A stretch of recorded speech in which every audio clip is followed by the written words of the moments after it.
Guys, I am reviewing Numbers 30.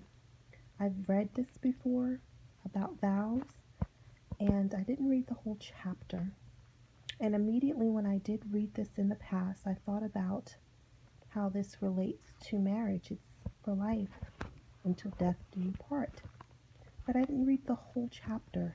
It's very interesting. So to all you who are married or plan to marry, please read Numbers 30. Go get your Bible, King James Bible, and read along with me. And Moses spake unto the heads of the tribes concerning the children of Israel, saying, This is the thing which the Lord hath commanded. If a man vow a vow unto the Lord, or swear an oath to bind his soul with a bond, he shall not break his word. He shall do according to all that proceedeth out of his mouth. If a woman also vow a vow unto the Lord, and bind herself by a bond, being in her father's house in her youth, and her father hear her vow, and her bond wherewith she hath bound her soul, and her father shall hold his peace at her, then all her vows shall stand. And every bond wherewith she hath bound her soul shall stand.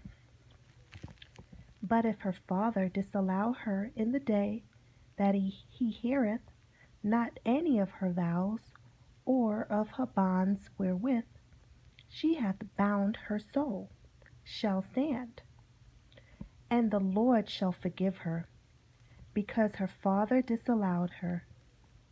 And if she had at all an husband, when she vowed or uttered aught out of her lips, wherewith she bound her soul, and her husband hear it, and held his peace at her in the day that he heard it, then her vows shall stand, and her bounds wherewith she bound her soul, and her bonds wherewith she bound her soul shall stand.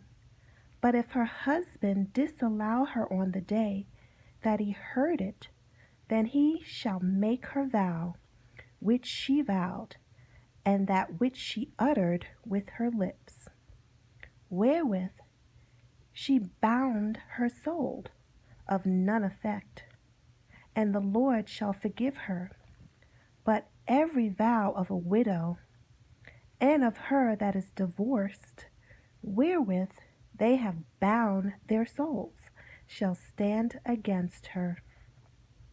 And if she vowed in her husband's house, bound her soul by a bond with an oath, and her husband heard it, and held his peace at her, and disallowed her not, then all her vows shall stand, and every bond wherewith she bound her soul shall stand.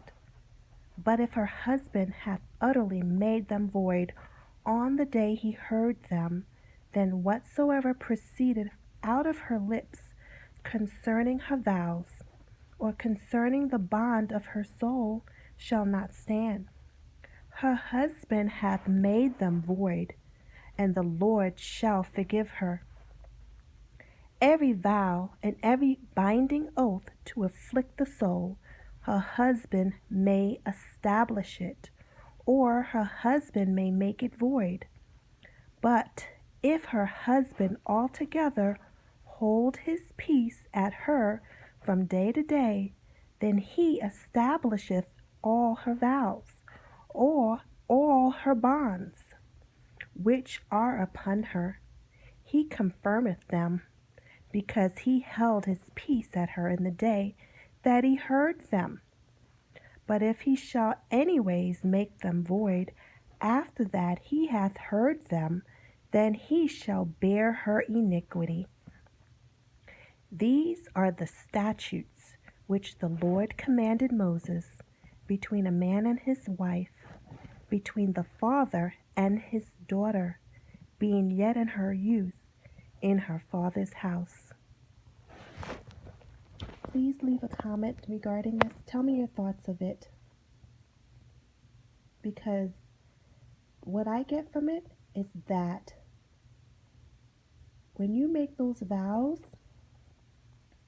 and the husband is at peace during the vow, you didn't stop it, it stand. Not only that, God is between it.